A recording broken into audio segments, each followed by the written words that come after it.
At Cox, your internet and mobile price won't change for 5 years. That's 5 New Year celebrations, 5 Valentine's Days, 5 4th of Julys, 5 Halloweens, 5 Thanksgivings, and 5 summers that go by too fast.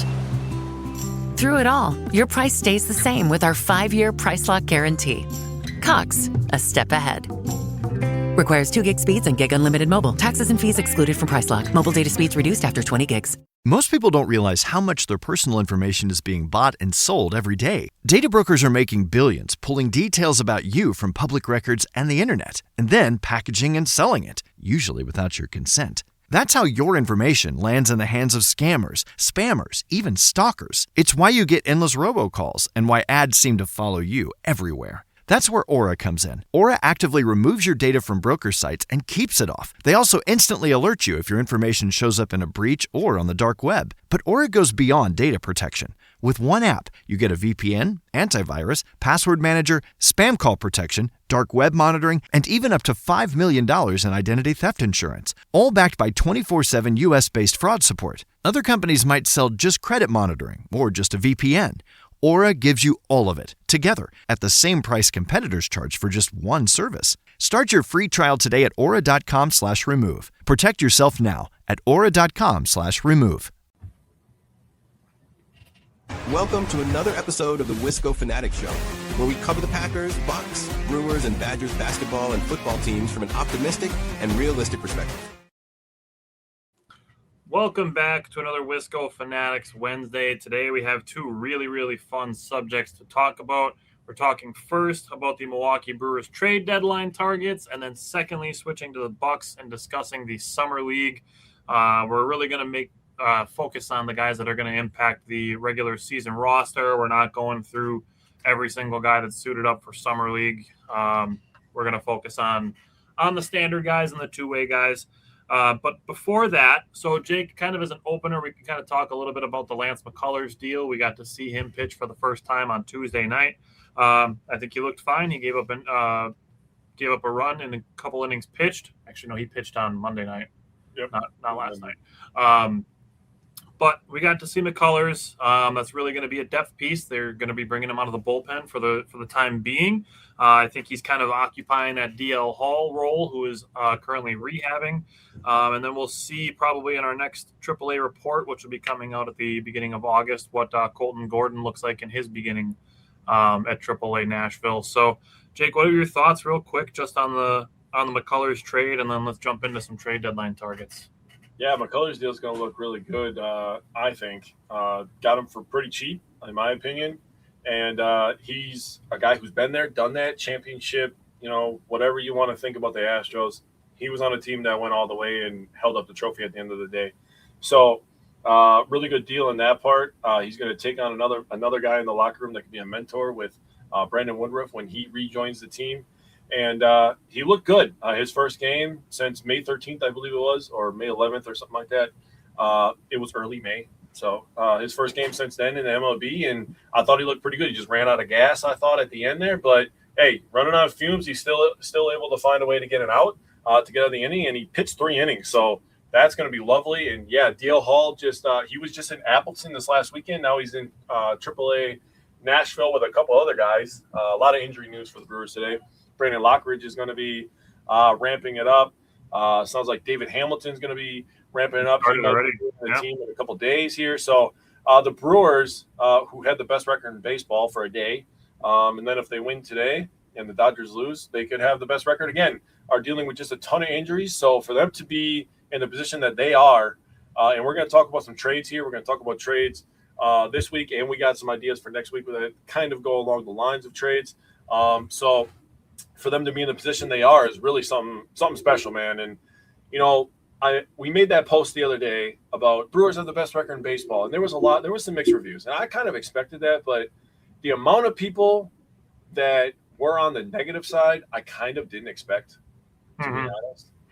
I mean, I figured there would be, because there always is, no matter what. I mean, the Brewers could literally win the World Series, and I guarantee there'd be somebody, even if it's from another fan base, be like, well, enjoy this one. You're not getting another one ever again. Like, there would be somebody.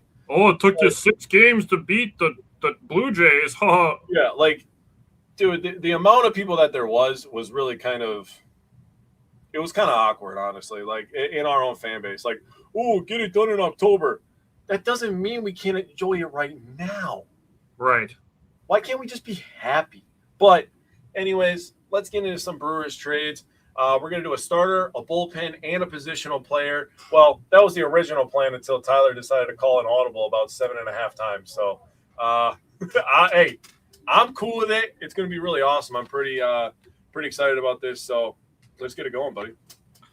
All right. So, yeah, I mean, to your point, I mean, I do feel like the people who were negatively perceiving the McCullers trade were like, oh, no, we lost Jaden Fielder's son, or we lost Prince Fielder's son. How could they do that? Like, he's a 21-year-old at low A, primarily DHing.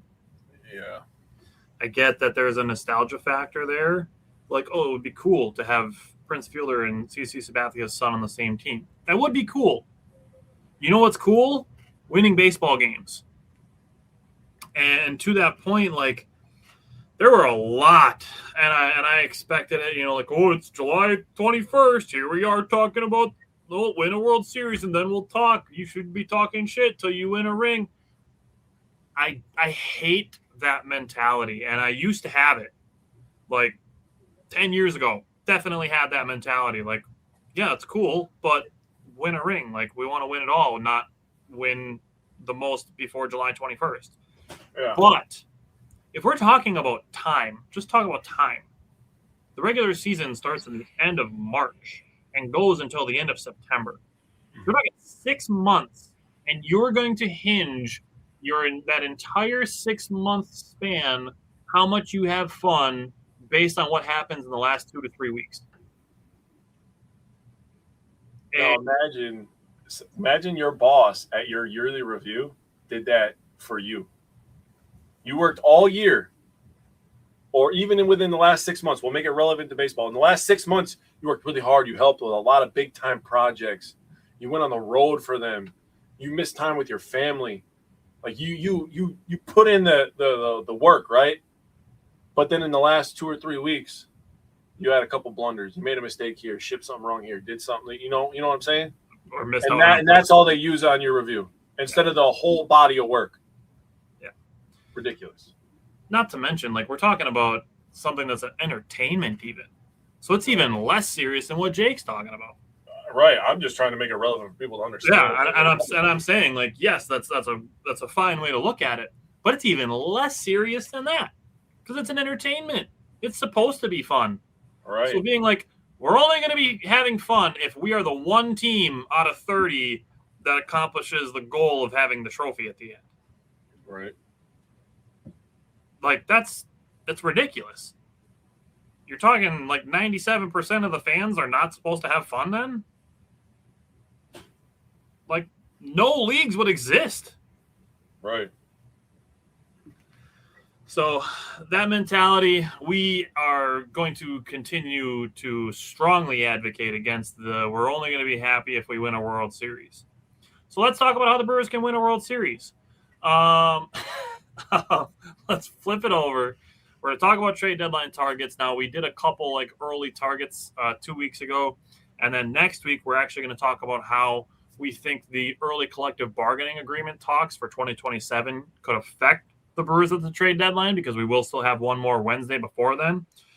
But today, we have our targets. We have the names that we want to go after. So, Jake, who is the number one target on your list for the Brewers to go after? So you know the mindset that I'm coming with, bro. Like you know how I feel about this. So for me, and I have 2 starters, and the first one is, hey, we're going for this thing. The first one is Tariq Skubal. I mean, why not, dude? This guy does everything. Obviously, if you don't know who Tariq Skubal is, I don't really know what to tell you. He's the back-to-back Cy Young Award winner in the American League. He's a power lefty. He's a competitor. He's a dog. He doesn't back down from anybody. If you talk shit, he's going to strike you out and talk shit back. I mean, he's literally the type of player that I love. There's a reason that, like, I used to love people like Jair Alexander and the Packers, because he was going to be like, listen, I'm guarding you, and there ain't nothing you can do about it. And when you don't catch the pass, I'm going to gritty in your face. And then Justin Jefferson, 4 years later, isn't going to acknowledge that. Yeah. I don't know if you saw that interview. I did see that. It just makes me think of the old Tosh.0 when he would be like, nah, I'm better than you. Nah, boo-boo, stick your head in doo-doo. Like, yeah. Guys that are going to they're going to perform, and then they're going to let you know that they just performed. And for me, this move would – I was going to say this next week, but I'm going to say it now because I started writing my notes for next Wednesday already. There was a saying that Ananasio said, I believe it was last year or the year before, but he said something along the lines of, I have to just give you a summer of fun. I don't know if people remember that. And yes, it's annoying. It's annoying. But there's one way to make people forget about that. And that's actually going for it. And there's another annoying thing that he did where, with the front seats where he's selling that off. You know what I'm talking about? Mm-hmm. That's pretty annoying too. Another way to make people forget about how annoying that is to, go for it. So if you want to go for it and you want to go after the Dodgers, who, by the way, a couple of their best players, a couple of their best hitters are left-handed, go get the best lefty on the market. You have the best right-handing starting pitcher on your team already. You pair those two up, and you just continue to play baseball the way that you have. Tariq Skubal has no holes in his game. He strikes people out. He gets ground balls. His hard hit percentage is low. His chase percentage is high. His fastball velocity is high. I'm looking at his baseball savant page right now, and I'm just like, everything's red. Everything except extension, to be honest with you. But we have the guy who has a number one extension in baseball, yep. So I'm fine with it. But Mizorowski with Skubal back to back would be that's a death sentence. Kyle Harrison and maybe Logan Henderson. Yeah, and Logan Henderson's been good, dude. If Logan Henderson gets a slider, real quick, that guy is going to be in major leagues for 10 years. Yeah, at least. He's a monster. But Tariq Skubal will be my number one overall guy. I do have two, quote unquote, go for it guys on my list. They're my number 2 and my number 3s. Okay. Not to say that number 1 doesn't help you go for it, but my number 1 guy is kind of more of like a Brewers-y type target.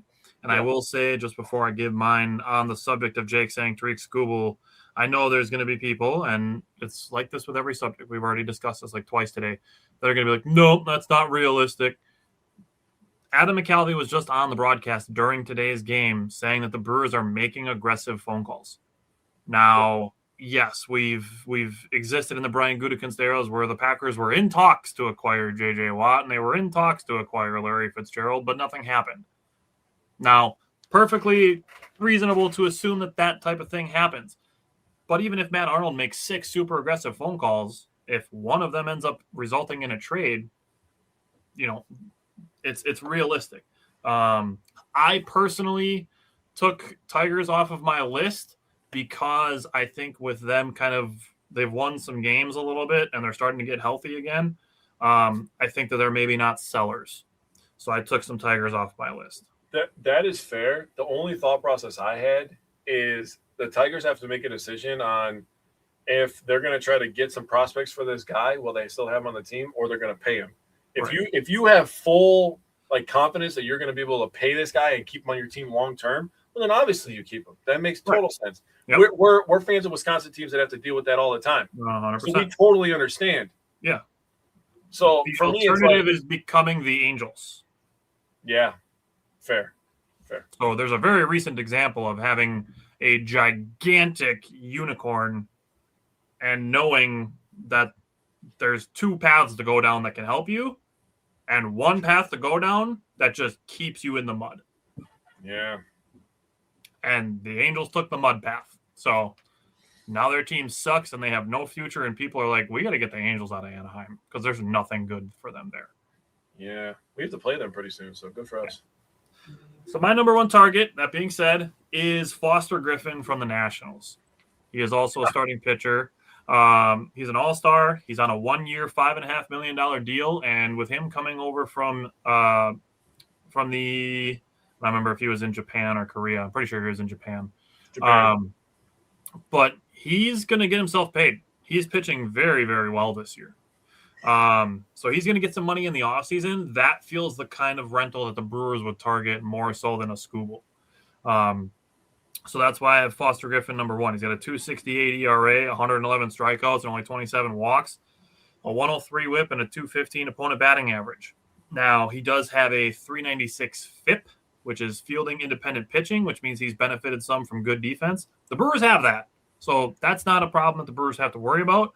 And I think that Foster Griffin is a guy that the Nationals would love to sell high on as like hey, we grabbed a guy from Japan. He pitched really well, and we turned him into a top 10 and a top 20 prospect.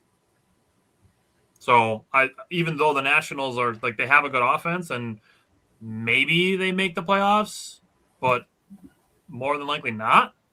Like they have a good offense, but they don't have a good pitching staff outside of Foster Griffin. Yeah. I'm just going to jump in real quick because my other starting pitcher is also Foster Griffin. All right. I like that. When I wrote this down, he had a 2.77 ERA and 19 starts. He was in Japan for the last 3 years. He was 10-2 record. He's now 31 years old, and he's a free agent after the season, like you said. And I wrote down that the Nationals are in a weird spot because when I wrote this down, they were a couple games under 500. They're now directly at 500 at 51-51. And they are they're beating the Rockies in the top of the 7th right now. So they may be a game over 500 after this, but then they play the Diamondbacks, who are also in a very weird spot. Mm-hmm. There's so many teams this year. Like you said, McCalvey was on the telecast today, and he was talking about how there's so many teams that are just not ready to be sellers that probably should be sellers. And I feel like the Nationals are one of those teams that should be sellers. Yep. To try to, and I agree, they should sell high on Foster Griffin as a guy. Well, and the Brewers they're in a position. Obviously, they lost Woodruff, and they don't get Priester back this year, so they could use some good veteran pitching. You know, Mizorowski, a unicorn. He's super young. He doesn't have a lot of playoff experience. Kyle Harrison, again, just rinse and repeat with a lot of these starting pitchers. The Brewers have the youngest starting pitching staff in baseball, so they could use a guy that kind of evens them out. And, you feel good about him pitching a game 4 on the road or something like that, right? So Foster Griffin would be a great example of that. That's a very nice pick that you had there. All right. What number did you have Foster Griffin at? He was actually my second guy. My top 2 guys were starting pitching because I feel like that's the biggest need right now. Same. My second guy is Joe Ryan. So Jake gave the Skubal guy, and I put in my notes for Joe Ryan that he is the number 1 alternative to Tariq Skubal. The Tigers are 10-4 so far in July through Monday. I didn't take their yesterday game, so they might hold Skubal. Joe Ryan's going to be the next guy that people are going to be calling about. Yep. He's got a 3.38 ERA, which is a little higher than Foster Griffin's, but he's got 131 strikeouts and like 25 walks. That's crazy. Yeah. A 110 whip, a 230 batting average for opponents, is on a 1-year, $6 million deal and has a mutual option for 2027. So he's not quite only a rental. He might be able to be kept on your team for 2027 as well. But he's going to be a guy I think that fetches like 4 top 30 prospects just because he's going to be the guy that most teams want to pay for because he's going to be the number 1 Skubal alternate. So. Another guy that might be interesting as a starting pitching option is Sandy Alcantara. Obviously, the Brewers just saw him. But the Marlins have lost 8 straight games. Yeah. They are just faltering. They're coming to a dead stop. They might be forced into a situation to sell when originally people were like, oh, wow, Miami's actually pretty good this year. They were a couple of games above 500, but they lost the first 3. Going into the All-Star break, we swept them, and then they have lost the first 2 games of their series after us. So Sandy is another guy, big, tall, strong guy that might be an interesting guy to watch. He might be in that next tier after Joe Ryan that people watch for. So interesting. Yeah, I would definitely put him in that Foster Griffin category. Yeah. Like, okay, we didn't get either of the 2 big giant fish. Let's go get this medium fish. Yeah, 100%. Who's your number 3 target? My number 3 target is a third baseman, actually. So is mine. It's tough to say because I was just texting you the other day. I was like, dude, Joey Ortiz is really making me think about changing this man. He's literally being interviewed by Sophia Minnaert right now after the Brewers just won. I mean, first of all, the route, I forgot was it Beatty? Yeah, dude, the route that he took, terrible. Yep. Guy's not a regular. That's what happens when you have an infielder playing outfield, but that happens. Joey Ortiz was a homer short of the cycle today. Yeah, Joey Ortiz is on an absolute heater right now. If Garrett Mitchell didn't exist, everybody would be talking about Joey Ortiz. Right. All people should be talking about Joey Ortiz. But mine is Josh Jung from the Texas Rangers. And I know that he's under 30, so he's 28, I believe. And Texas has recently traded some of their key players. I said this to you the other day, but they are slumping. They're a couple of games over 500. They're in a really weird division. But the thing is, they're in a weird spot too. I feel the same about them as I do about the Nationals, where it's like, do they really think they can win it all? Are they really going to go for it? Are you going to celebrate making the playoffs? Or, they won a title a couple of years ago, so maybe they have to replenish some of their young guys. So I was like, you know what? I should look up their minor league system and see what if they have any third baseman or shortstops or anything. Literally littered with third basemen. And their top prospect is a third baseman. He's a number 11 prospect in all of baseball. Nice. USA Today. So I was like, you know what? This makes a lot of sense. Since you sell Josh Jung high, and I kept it open because I wanted to talk about his numbers here.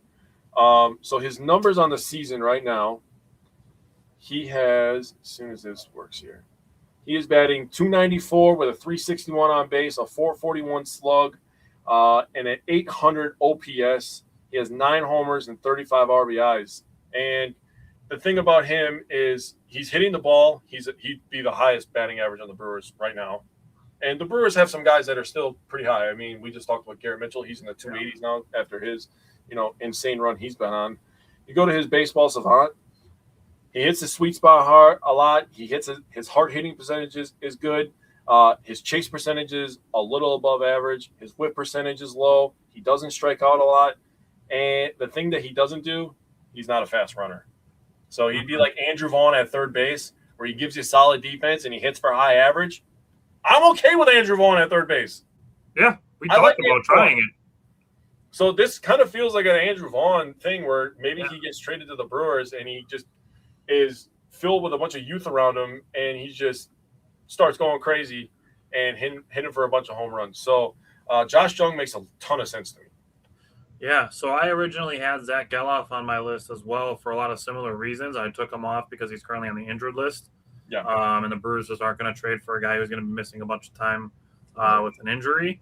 But for similar reasons that I think Zach Geloff would have been a good idea, I think Josh Jung makes some sense because it gives you a guy to bridge the gap to Andrew Fisher. Yes. And one of the things that we've been talking about with people as we've been posting our minor league recaps every week is talking about people like trying to place single A, double A guys in Milwaukee, like right now, like Jesus Mate. People are like, well, where is he going to play? And it's like, you got to these guys are 19 years old. Mate and Pena are 19 years old. We don't have to project where they fit in Milwaukee right now because nobody says that they're debuting this year.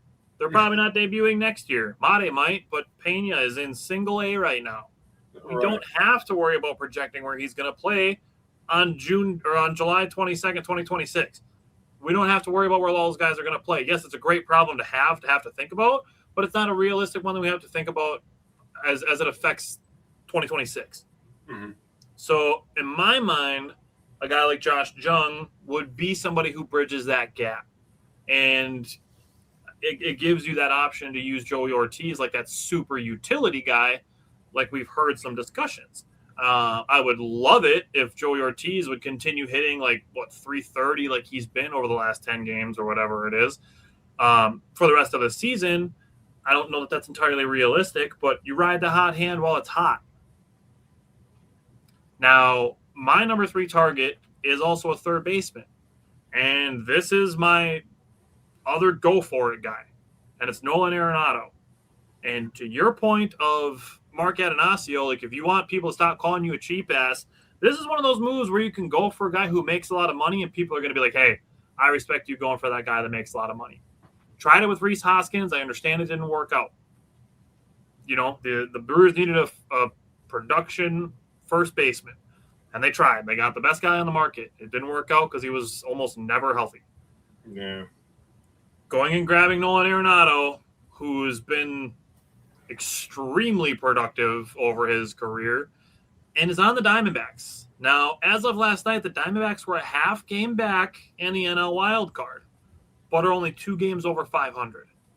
They are also one of 5 teams who are within 2.5 games of that third wild card spot. Nolan Arenado is 35 years old. He costs money, and this is a spot where the Brewers could try to go for it, like I said. Arizona also has the number 19 ranked farm system in baseball. It really seems like an opportunity where the Diamondbacks could step back, be real with themselves, and go, hey, the Dodgers are obviously the class of this division. The Giants and the Padres are both supposed to be better than they are. The Rockies are the Rockies, and then there's us. Like, what do we try to go for it and be one of these 5 teams? Because the Pirates are in that same logjam. The Pirates are super young. The Diamondbacks are not. Yeah, exactly. Like the Padres, they got some contracts they could probably try to get rid of. But I mean, the Padres are very up in the air too. The Padres have to make this same exact decision, but the Brewers aren't trading for Manny Machado. Yeah, no. Nolan Arenado could certainly be on the block. He's on the books for this year and next year. Nolan Arenado, for me, is a go-for-it guy. He is like a Mike Moustakas type go-for-it. Like, we're just going to add the pieces to the puzzle, and we're going to figure out how they fit later. Dude, he plays defense. He hits for power. I love the idea of Arenado on the Brewers, dude. And it gives you the opportunity again. Like, yes, you're taking Joey Ortiz and saying, hey, we're taking your job away again. And maybe he starts hitting another 100 points higher, like that did when they took his job away for Cooper Pratt. But then that also gives you the opportunity to put Cooper Pratt at second base and give Bryce Durang a couple days off. You know, and I was going to say that'd be a really good learning opportunity for Cooper Pratt to be next to Arenado. You know, yep. Arenado can teach him a lot of stuff. You know, fucking Arenado could teach Joey Ortiz stuff. Shit, right? I mean, Turang. I mean, you're putting Cooper Pratt. If you have Arenado is a guy who was a Gold Glover, multiple-time Gold Glover. You have a Gold Glover, and then Cooper Pratt just learning on the fly, and he understands that he has these rangy. I mean, now Arenado, like you said, is 35. He's not as rangy as he used to be, but he's still got a pretty slick glove. Yeah. That play that Joey Ortiz made today, though, off that bunt, that was nasty work. And you can still bring Joey Ortiz in late in the games to play defense if you really wanted to. Yep. I don't think Arenado's going to have a problem with that, but you got to have him hit in the first couple innings of a game. Yeah. Nolan Arenado's not going to be like, how dare you only let me play 7 innings today? Like, you don't have to worry about that. Like I said, that's a go-for-it type move. Joey Ortiz isn't going to be like, oh, my God, you guys got Joey Ortiz to be your third baseman of the future? Like, people are going to see Nolan Arenado, and it's going to be like, oh, the Brewers are trying to win the World Series now. Right.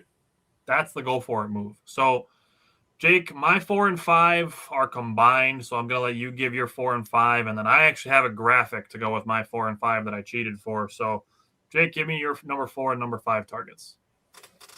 I only have one more because we're only supposed to do 3. So, I only have one more, just so you're aware. But it is a relief pitcher from the Rockies. It is Antonio Sens. I was practicing today, too. Senzentala. Almost. He's been a really good player for them. And like you said before, the Rockies are the Rockies, right? So I was looking up his Baseball Savant page, and I like it. I like what I see. Now, he's got some blue on here. He's got some gray. He's got some red. He's got a really good fastball. His ERA is in a good spot. But for his ERA to be in a really good spot playing in that park is a good sign. Mm-hmm. It almost feels like Nick Mears-ish, to be honest with you. Same team as well. But he has some chase stuff. He has some whiff stuff. He doesn't give up a lot of barrels. And the thing that I really like about him is he gets ground balls. That's my number helps one him playing in thing. Colorado. Yeah, his ground ball percentage is 61 in Colorado. So this is a guy that throws a couple different fastballs, throws some sliders, a cutter, a changeup, and a slider. So, I mean, this guy has the kitchen sink. So he'd be a really good option. He could use an elite defense behind him, and the Brewers have just that. And I think that this is a guy that could pitch some big-time innings for the Brewers in the playoffs. So I will give you the disclaimer. The only reason that Senzatella didn't make my list is because he's expensive. Yeah, I know, but he'd be a good option for us. Yeah. So I still like the pick, but he's expensive for a reliever. That said, I'm just going to put the graphic up here. So if you're listening and not watching, there is a graphic on screen that shows the bundle of relief pitchers that I have that I think would be good options for the Brewers. So for me to go number 4 and number 5, take your pick out of any two of these guys. Brooks Raley from the Mets, he's 38 years old, and he's very inexpensive, and the Mets are terrible. But he's got a 2.02 ERA. That's a rental guy. Brian Abreu is he would probably be one of the 4 or 5 guys on my list. But I would say out of this list of 8 guys, he would be one of the 2 that I would pick. And you're going to see, oh my God, he's got a 5.45 ERA and he's making $5.85 million. Yes, he is going to be I would say the biggest buy low candidate on this list that I see. And I'm like, that's a guy that if you can convince the team that he's on, that he sucks, that the Brewers can take him and be like, ha ha ha. And that's literally like the Twitter meme where it's like, if the Brewers call you about your pitchers, you should be asking why. So if Matt Arnold can convince the Astros that Brian Abreu sucks, he's going to come to Milwaukee and he's going to be really good. And it's because he is good. He's just having a bad year. And again, when it comes to the pitching lab, blind trust. Blind trust. Yes, sir. Rico Garcia from Baltimore. The Orioles are a team that's kind of in a weird spot. They are in the AL version of the log jam. Who knows what they're going to do at the deadline. Kyle Finnegan is one of those guys who, even though I did say with... At Cox, your internet and mobile price won't change for 5 years. That's 5 New Year celebrations, 5 Valentine's Days, 5 4th of Julys, 5 Halloweens, 5 Thanksgivings, and 5 summers that go by too fast. Through it all, your price stays the same with our 5-year price lock guarantee. Cox, a step ahead. Requires 2 gig speeds and gig unlimited mobile. Taxes and fees excluded from price lock. Mobile data speeds reduced after 20 gigs. Most people don't realize how much their personal information is being bought and sold every day. Data brokers are making billions, pulling details about you from public records and the internet, and then packaging and selling it, usually without your consent. That's how your information lands in the hands of scammers, spammers, even stalkers. It's why you get endless robocalls and why ads seem to follow you everywhere. That's where Aura comes in. Aura actively removes your data from broker sites and keeps it off. They also instantly alert you if your information shows up in a breach or on the dark web. But Aura goes beyond data protection. With one app, you get a VPN, antivirus, password manager, spam call protection, dark web monitoring, and even up to $5 million in identity theft insurance. All backed by 24/7 US-based fraud support. Other companies might sell just credit monitoring or just a VPN. Aura gives you all of it, together, at the same price competitors charge for just one service. Start your free trial today at aura.com/remove. Protect yourself now at aura.com/remove. Google, and another name people were bringing up is Casey Mize, and people talking about rumors on the big networks are talking about Riley Green maybe being a trade candidate. And then you're going to be like, oh, Tyler, I thought you said you didn't have any Tigers on your list. Kyle Finnegan's a 34-year-old late reliever that I've wanted since like 2 years ago.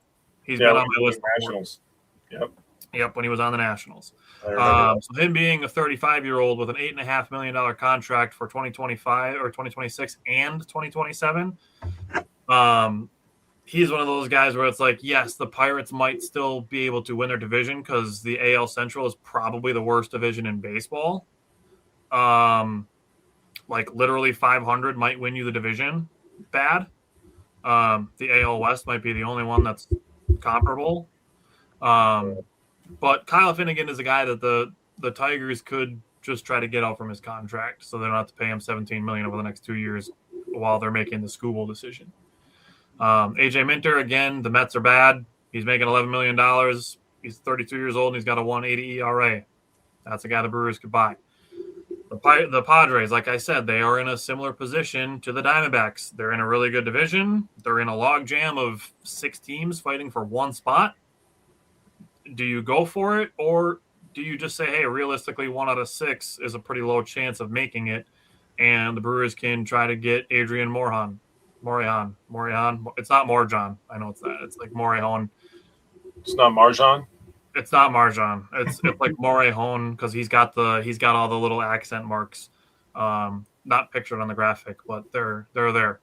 And a left-handed reliever, Jimmy Herget, another Colorado guy who you're going to see a 4.21 ERA and be like, well, why is he a target? Nick Mears and the Brewers traded for him. He was like a 5.85 ERA, and I'm like, that's a guy the Brewers could fix, and I got that one right. And he was awesome for the Brewers in leverage for 2 years. Mm-hmm. And then lastly, Daniel Lynch from Kansas City. This is one where you'd probably have to pay up a little bit more just because he is a little bit younger than a lot of the guys on this list and does have some good numbers and a low contract. So essentially, if I was going to pick 2 guys out of this list to round out my trade targets, it would be Brian Abreu and probably Daniel Lynch. All right. All right. Thank you. Okay. You ready to move on to the Bucks? I am.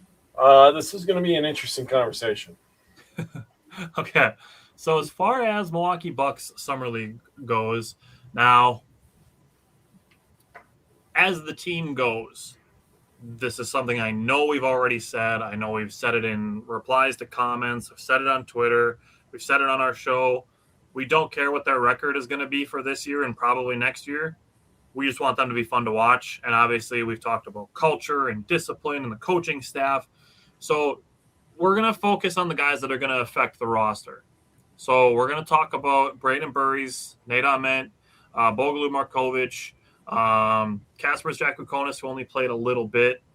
I'm going to touch on Cam Jones just a little bit. And then we just want to talk a little bit about some of the scheme type stuff totally. So Jake, obviously Braden Burries is going to be the hottest name that everybody wants to hear about. He was first team all Summer League. So Jake, let's start with Braden Burries, and what did you take away from him in Summer League? Braden Burries, man. Wow. I remember us talking about him during our scouting. I got something in my eye. It's just not coming out. We were talking about him, and I'm watching him, and at no point did I watch him and think that he was going to come into Summer League. Yes, we're talking about Summer League. I don't care. This is what we're going to have to do for our next year at least, because we're going to have to scout our young talent like this. Yep. I did not think he was that strong. That is the first takeaway I took. I was like, dude, he's kind of strong, man. He was getting to wherever the hell he wanted to, no matter who's guarding him. He had a move against the 76ers, and this was a vet move. He's dribbling, realizes he can't just fly past this guy, goes to the post, uses his footwork to get out of the spin, out of the post, and get to the rim. And I was like, oh, my God. This guy can score. He can score, man. He's so strong. He's always in control. He looks like he understands pace. He understands how to control pace. Yep. And he's a true 3-level guy. And I'm weird. So, like, I was just making the correlation that the last 2 guys that wore number 22 on the Bucks were 3-level scorers, and we're talking about the next great 3-level scorer on the 22nd of July. So I'm like, hey, I'm just going to make that connection real quick because this guy, he can pass. He's not a dominant playmaker yet. I think that's something that he can improve on. But he is a bucket, including that game winner against the 76ers. Yeah, his one-leg fade is disgusting. He gets his shot off quick. He can get to the rim. Like I said, he can get that mid-range whenever he wants. The thing that he's going to have to learn, he's going to have to become a little bit of a better playmaker. And I know this is going to sound really silly, but he's going to have to learn how to draw fouls. So I think that's something that he could take advantage of with his strength and size advantage that he's going to have on a lot of guards.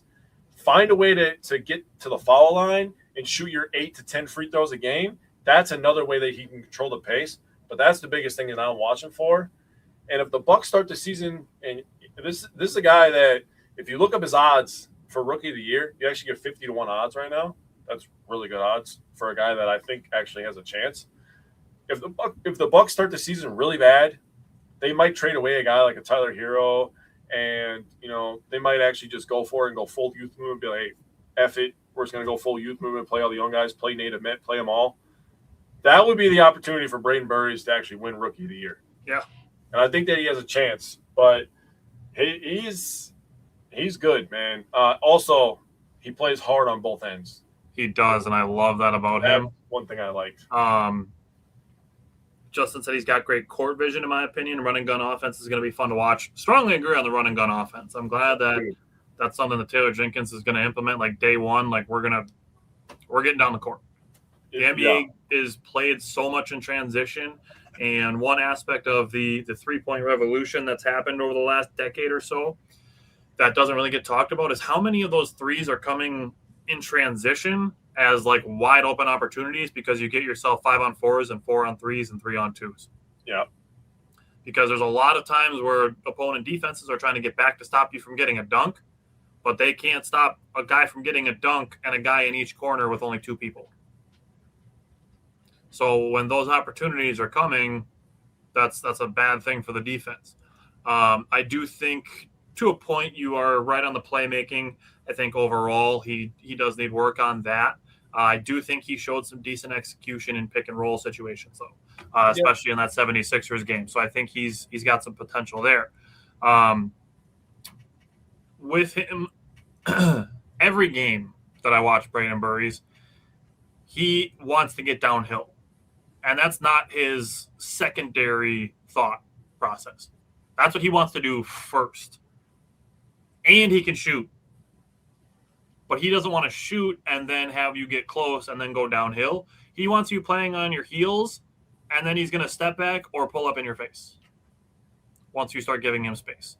Mm-hmm. And I like that aggressive mentality first, not I'm going to shoot, see if I make some, and then if I do, then I'll start playing downhill when you start getting closer. Because then if you miss, then guys are just going to back off you and dare you to shoot. And that's how you have games where you go 2 for 8. Yeah. So I like that he plays downhill first. I like your point of him getting to the free throw line, see the ball go through the rim. Same goes for layups. Other things, the play that they drew up to get Braden Burries the game winner against the 76ers, I think was very well done. So that's a good sign. I think going from Budenholzer to Griffin to Doc Rivers, I think that's something the Bucks were just kind of always good at over the last 8 to 9 years is coming out of timeouts. Regardless who the coach was, they were kind of just always good at that. So I want that to continue. I have it in my notes of almost every single game that Burries is just getting downhill a shit ton. So very excited about him. 2 other guys that we probably should mention outside of Cam Jones as far as two-way guys go is Pete Nance and Cormac Ryan. I just want to jump in really quick and just say I do love what Pete Nance brings to the Bucks. Mm-hmm. He is a power forward that has a ton of speed and can still shoot. I think the time was overdue to let Bobby Portis go, and Pete Nance can give you what Bobby Portis gives you on the court at least. You know, maybe not in the attitude department, but on the court, Pete Nance can give you what Bobby Portis gave you with hustle. Pete Nance did some pretty great 3-point shooting over the course of Summer League, and he'll throw down a little bit. I wrote some notes on Pete Nance as well. I just love how hard he plays. We mentioned that how many times last year. The guy just plays hard. And another thing, he is a willing passer, and I feel like he wants to move the ball like 3-4 times. Like we used to run this drill in high school. He wants to pass the ball 4 times before we shoot it. And his jump shot looks like a catapult. Tell me I'm wrong, dude. But it's straight. But it's blows up right here, and he just kink. And like we talk about it in baseball, like you want your motions to be repeatable. Pete Nance's shot is the same every single time. Yeah. The only thing that I think Nance could probably work on to actually etch out some real NBA minutes on a team is become a little bit better rebounder. Yeah, I agree. I think some lower body strength would do him well. If he was a better rebounder, this guy's playing 20 minutes a game. Easy. Yeah. He's in the rotation off the bench. He would be like what we wanted from potentially adding Brandon Clark to the team. Yeah, honestly. And if there's anybody that's going to get that out of Pete Nance, it's probably Taylor Jenkins. Fair. He fits in with the play style. I will say that because he can run the freaking floor. Yeah. And then Cormac Ryan is another guy like we just talked about with Braden Burries that wants to dig in on both ends of the floor. Cormac Ryan wants to play defense, and he wants to get downhill, and he can shoot. He's not as athletic as Burries, But I said it last year and right after the season ended that Cormac Ryan, I think, is the Gary Trent Jr. replacement. So I'm still hoping that with the Gary Trent Jr. contract that there's maybe a sign and trade deal in the works, whether it's for Peyton Watson or Jonathan Kuminga or, whoever it may be. But I really like what Cormac Ryan brings to the table, and I hope he's not a roster spot casualty as the season gets started. So I don't know if you wanted to say anything about Cormac Ryan or if that's... Yeah, I wrote something down about Cormac. I love his competitiveness. That's something that I have always noticed about him. On a team that was bad last year, he was still giving it 100%. So I'm trying to imagine myself in a situation where the Bucks are, the record is flipped last year and we're 50 wins to 30 losses and he has to play some big time minutes. And this guy's just going to go after it, dude. He's going to make the right play. And this is another guy that can get downhill, seriously downhill and attack. So those are just a few things that I really liked about Cormac Ryan. He's a guy that could probably use a little bit more muscle too. He was getting bullied a little bit every once in a while. But, we're going to talk about a guy that we drafted here in a sec that needs to live in the gym. Yep. So let's talk about Nate Amen. He's got to add some weight. Yep. And to go with that, one thing that I noticed is that there were times where the Bucks were kind of having him bring the ball up the floor and play like point forward a little bit. It wasn't a lot. It was very select possessions. But if Nate Amen is going to have the ball in his hands and they want him to dribble the ball at all, he's got to dribble like he's dribbled a ball before, not like it's his first time. There were a lot of times where he is standing upright, and he's 6'10". It's going to make it a lot easier for people to get underneath your hip and poke the ball away from you when you are standing upright and just dribbling the ball. So he's got to get a lot stronger with his ball handling if he wants to play that kind of role like we saw Ousmane Dieng get a chance to play last spring. Yes. So what else do you want to say about Nate Amen? Yeah, he is clearly raw. I'm going to say that. But when he showed flashes, they were bright. I do think that he has the ability to handle the ball. He looks like a guy that wants to handle the ball, and I totally agree with you with him standing straight up. I think a little bit of that is the AAU aspect of it, where it was all highlights, and because he was ranked very high going into college, and then his efficiency kind of dropped off when he went to Tennessee, but you could see the talent there, right? He can run in transition, and if he can handle the ball, being 6'10", handling the ball in transition, I think that's the vision. And you have a guy like Braden Burries who can spot up or can get to the rim and finish. You have those two running the break. I mean, my dog's barking right now. You can get, my God, you can get what we were supposed to have with Jabari Parker and Giannis Antetokounmpo with the fast break aspect of that. But Nate Amen, he's a guy that I think once the game slows down and his ability to play in the mid post, I think that's the thing that's going to be the thing for him.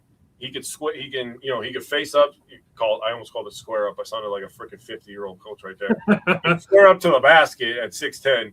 I think he's a guy in the future adding some muscle with his ability to shoot from the mid range as well.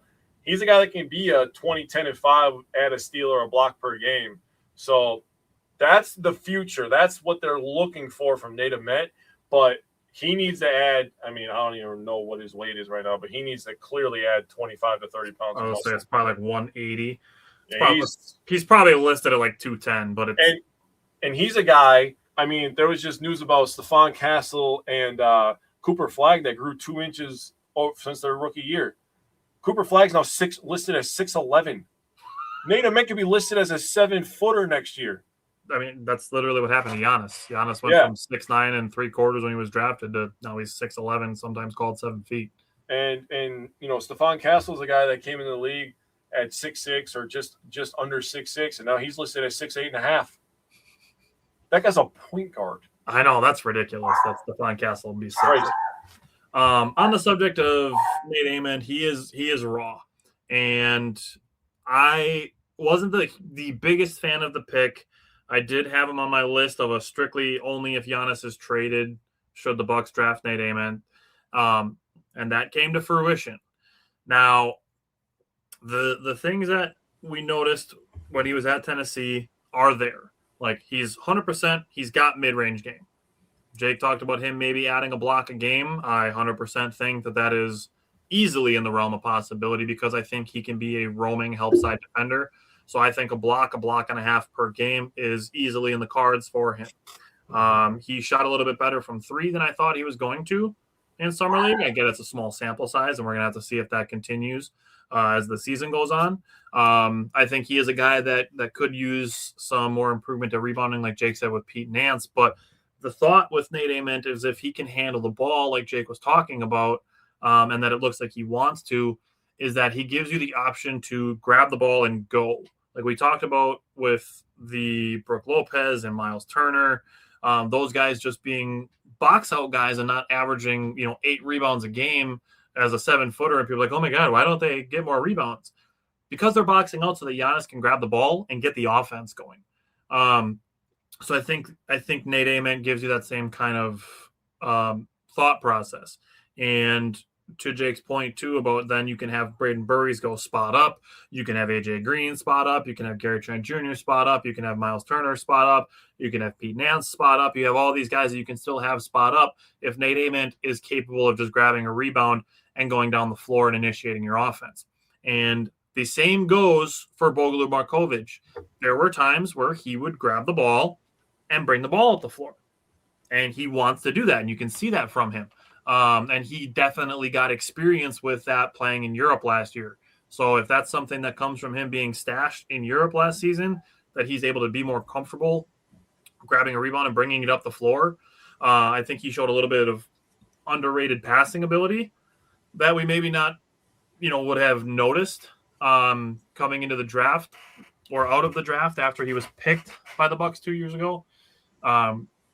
But he's another guy that I think can just grab the ball, initiate offense, and if guys are going to back off of him, he's going to pull up from three. He had a game, I think he started, where he made like 4 out of his first 6 threes after missing the first 2. So if Bogolu Markovic is going to be able to lead a 4-on-3 break, and Miles Turner is going to be running to the rim, and they take him, and then AJ Green and Braden Burries are in the corners, and they're like, shit, we got to count for everybody. Bogolu Markovic is just going to pull up for a 3 from straight on, and he's going to bury him. I like what Markovic brings. The 2 things that he has to work on, and they both relate to foul trouble. He's got to work on getting out of foul trouble are when the ball is in the air, and he's got to be able to defend vertically. Those are the 2 biggest things that I saw from Bogolu Markovic that he's got to work on. Other than that, he's a very intriguing prospect, and the Bucks were able to extend him cheap, kind of Brewers style. So I'm very intrigued by Bogolu Markovic, but yeah, he's got to work on those couple things for me. So, Jake, what do you think about Bogey?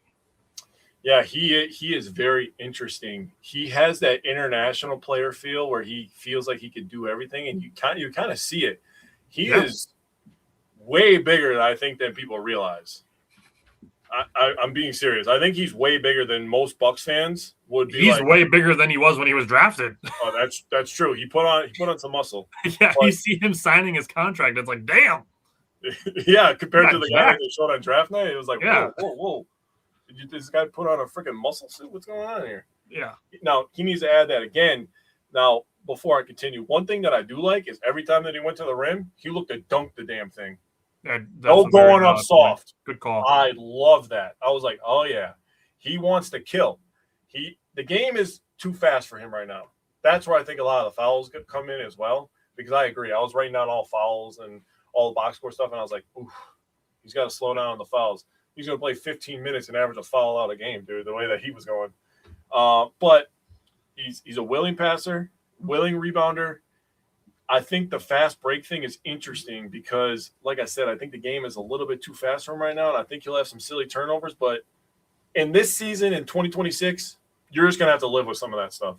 Honestly, it's going to be less about, I'm going to care a lot less about box score than I have in previous season, and I'm going to care a lot more about eye test and effort. Those are probably going to be my 2 biggest, sticking points this year. I'm not looking at it from box score. I'm looking at it from the skill of decision making. Yeah. And in decision making is the shots that you take. is the passes that you make, is the defensive rotations that you make. Like those are the decision-making things that I'm going to be watching for this year. And we're gonna have a really, really fun time. Like most people that are going to be Bucs fans, I'm going to say this. Yeah. I'm going to say this. Most people that are Bucs fans are not going to enjoy this season. But I'm excited. It's on everything. This is opportunity is what we have. Exactly. Your perspective on everything is your choice. And Yes, we are choosing 100%. to be excited about a youth movement and the way that we're going to watch these games, because when push comes to shove and 3 years down the road, when the Bucs are good and all these guys have developed into the players that they are, and maybe they're making all-star teams, and we're top of the Eastern Conference and all this stuff, we're going to be able to say there's going to be video proof of us talking about the development of these guys. Mm-hmm. So that's what we're going to do. Well, everybody else is going to bitch over there that we lost Giannis. Yeah, which is a bummer. There's no doubting that's a bummer. I love Giannis. I still love Giannis, but I'm hate watching the Heat. I won't lie about that. I'm definitely hate watching the Heat this year. I'm not watching any Heat games unless they're playing the Bucs. Well, yeah. I mean, no, I'm not gonna lie. There's gonna be some games that they're gonna be playing, like the Spurs and stuff. They're gonna get put on. They're gonna get put on prime time because they have. I'm watching that. I gotta see. And then he's gonna make a 6-spin dunk, and I'm gonna be like, I remember those. Those are fun. But Native Met could turn into that. Bogey could turn into that. We don't know. We don't know. And the ceiling for those guys. We've only seen Summer League, and Braden Burries is already fun to watch. Right. So, who says? I mean, and Native Met, he had a game. What game was that? His game against the Hornets. The Hornets. With no Braden Burries. 23, 6-1, 7 of 13, 2 of 7 from 3, 2 steals. I mean, he looked awesome. His game against the 76ers, he didn't fill the stat sheet as much, but he had 12, 7, 3. He shot 50% from the field, 2 of 3 from 3. He had a steal and a block. He was plus 10. 8 of those 12 points were in the first quarter. Yeah, he had an and 1 3-pointer. Yeah. He was plus 10 from the field, so he was the best Buck in plus minus area for the box score watcher. So Native Met showed flashes, and he could definitely turn into a guy that is an all-star, multiple-time all-star for the Milwaukee Bucks. Yeah. So I'm excited for this year. Is there anybody else you wanted to mention? As far as going into this year, the other things, like we got to see Kasparas Jakukonis a little bit. We talked about him as he came over from the Heat. I'm going to just leave that be how it was. I don't have a lot of Kasparas Jakukonis takeaways from that small sample size. I'm going to leave my analysis of him as it was when he came over from Miami. But the other guys we haven't talked about yet, and we're going to as the season draws nearer. But, like, we haven't seen Kilel Ware with any of these guys. We haven't seen Tyler Hero play with these guys yet. We haven't seen Jaime Jaquez play with these guys yet. There's still more players to be adding to this group. This Summer League group is the fringe part of the rosters and 2 lottery picks. Mm-hmm. So the other guys that I would just throw out there, like we mentioned Pete Nance and Cormac Ryan already. The other one is Cam Jones. Makes perfect sense to grab him as a 2-way player because you can have him on the herd and just let him go crazy. Yeah. Because he looks like a legit guard prospect. He's a little small, but that dude wants to play downhill too. And the fact that the Bucks grabbed Cam Jones, they grabbed Braden Burries, they already had Cormac Ryan. We know how Kevin Porter Jr. plays, and we know how Ryan Rollins plays. This seems like a targeted set of moves by the Bucks that they want their guards to play downhill. And I like that. I like it. I like that they want to be aggressive with that. And then conversely have bigs that can shoot. I feel like it makes for a well-rounded team when you have a lot of guys who can do multiple things, but from their position, where it's not like you're trying to play with 5 forwards that are all 6'8" and have them all be able to do their things, but you have 5 guys out there at their positions that they play that have multiple skills. I mean, pace and space is the name of the game, and the Bucks are absolutely going to do that with the guys that you mentioned that are going to be able to get downhill. I mean, Jaime Jaquez is the guy that me and you were both high on. Tyler Hero has vastly improved his ability to get to the rim, and he's improved his floater over every season, it seems like. He killed the Bucks on it a couple of years ago. Mm-hmm. They were running pick and rolls when we still had Brook Lopez and drop coverage, and he was getting to the floater almost every single time. Or like the stop and pop from like the elbow, which is another thing Braden Burries is good at. Braden Burries get downhill. I mean, The best games that Kevin Porter Jr. played last year, he was getting downhill and getting to the rim, and he had some nasty moves. Yeah. The double spin, oh man! Come on now. I cannot wait for the Bucks, dude. I need Kevin Porter Jr. to stay healthy. Yeah, that's what I'm saying. Like I'm so excited to see. And Bucks Realm, friend of the show, he tweeted the roster, and he's like, Taylor Jenkins, take the wheel. Like I'm super excited. Me too. We're going into a season where we don't really know what it's going to look like, but the possibilities are damn near endless. Mm-hmm. Whereas the previous handful of seasons since the championship, it's like, all right, we know what we got. Hopefully we can be healthy and then make a move or two. And I know that the media team kind of feels it too, with kind of focusing everything around Giannis over the last couple of years, and then sprinkling in some other players. It's got to just be a sigh of relief for them, as well as, and I'm not saying that in a negative connotation because of what you just said. I'm kind of feeding off that, but just kind of a sigh of relief of okay, we have some young, exciting players. We don't have to expect to be the champion this year. We don't have the pressure of winning a championship, but we still get to enjoy what we're watching. Yeah. And it's just gonna be for fun. It's fun. It's entertainment, and I want people to treat it that way. Yeah. And the tickets should be cheaper, I would think. So. Yeah. And I think another one of the opportunities that we have now with all these young players on the roster is we have an opportunity as hosts of the show that we do here, as analysts of the team that we watch, and we're going to be posting after games and after back-to-backs, the way that we've been doing our Brewers recaps, and as fans to watch young players and learn. Yeah. We can learn how teams are viewing development. It's not all right, we got a group of veterans and we got 2 young guys. Mm-hmm. We are at a point now where the Bucks are in a rebuild. Think of it however long of terms you want to think of it, but it's an opportunity for us to learn too, how NBA teams are built. It's really easy to say, oh, just look at the Thunder and do what they did. You don't think baseball teams are looking at the Brewers and being like, hey, why don't we just do what they're doing? And nobody can do what the Brewers are doing better than the Brewers. That's so fair. Now we as Bucks fans can look at it and be like, okay, how are we going to build this? And what else should we be looking for as these guys develop? And that's what Jake and I want to be able to kind of help along while still remaining optimistic and realistic is what development looks like for these guys and for this team as a whole and for Taylor Jenkins' coaching staff. Yes, I like that. Oh, yeah. That's the opportunity we have in front of us. Next week is going to be more baseball discussion. We're going to talk about the early CBA talks between Major League Baseball and the Players Association and how that's going to affect the Brewers at the deadline. Jake's going to look at it from an aggressive perspective. I'm going to look at it from a conservative perspective and kind of give the thought processes on how they could go with the trade deadline being the following Monday. And then after that, we're going to be ripping and roaring because it's going to be Badgers football season soon. So it's that close, huh? As always, if there's stuff you'd like to hear us talk about, let us know. And thanks again for tuning in and for engaging. So we'll see you guys next week. And let's go Wisconsin sports.